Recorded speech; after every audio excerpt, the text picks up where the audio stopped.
Race più bella del mondo. In un piazzale Burchiellati gremito di tifosi, appassionati di ciclismo e tante famiglie, Treviso ha salutato la partenza della 14ª tappa del Giro d'Italia, 195 km fino a Nova Gorizia. Una giornata iniziata prestissimo quando le prime persone hanno raggiunto il centro del capoluogo per vivere ogni momento della festa rosa e l'accoglienza riservata alla carovana del Giro non ha disatteso le previsioni della vigilia. Nel DNA dei veneti e dei trevigiani c'è il ciclismo, per la tradizione sportiva, anche imprenditoriale di questo territorio. Alla partenza anche l'ex grande del ciclismo italiano Francesco Moser, che ha ricordato una tappa del passato arrivata proprio nel capoluogo della Marca. Io ero arrivato qua con la penultima tappa del Giro che ho vinto, che facevamo la volata qua lungo le mura e che ho preso anche qualche secondo di abbuono, che poi mi ha aiutato a vincere il Giro il giorno dopo a Verona.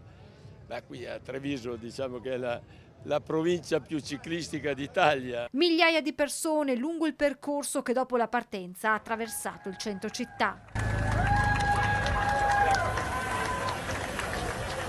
La corsa rosa è poi proseguita verso Breda, Macerata, Boccacallalta, Ponte di Piave, Oderzo, Gorgo al Monticano e Motta di Livenza per poi sconfinare nel Veneziano. Domani si replica nel tappone Fiume Asiago. Il Veneto con le sue 4 tappe e la Marca si riconfermano così terre di ciclismo. La Marca è la provincia più ciclistica d'Italia, questo è il dato concreto per numero di praticanti e per tutto quello che poi è l'indotto. La Regione Veneto ha questa qualità di mettere insieme le bellezze architettoniche, paesaggistiche, quelle che sono le sue peculiarità. Che oggi questa corsa verrà vista non solo in Italia ma in 197 paesi al mondo collegati. Ecco, credo che sia un bella immagine non solo per l'agonismo dei nostri corridori ma anche per quelle che le immagini faranno vedere del nostro bel paese. Il Giro d'Italia diventa dunque anche una vetrina turistica ed economica per il territorio veneto. Noi come agenzia del commercio estero aiutiamo il Giro d'Italia perché fa parte comunque di quella diplomazia della crescita che aiuta quello sviluppo e la promozione del Made in Italy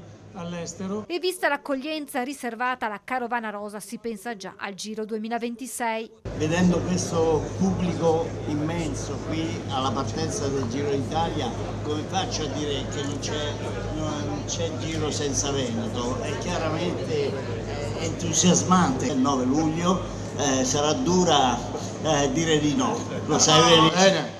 4 tappe anche il prossimo anno. Mentre il sindaco Conte non nasconde di avere grandi progetti per il ciclismo targato Marca Trevigiana. Adesso ci godiamo questa partenza e poi cominciamo a sognare anche per il futuro, perché insomma con Fausto Pinarello e la Cicli Pinarello non ci poniamo mai limiti e credo che Treviso abbia delle potenzialità enormi.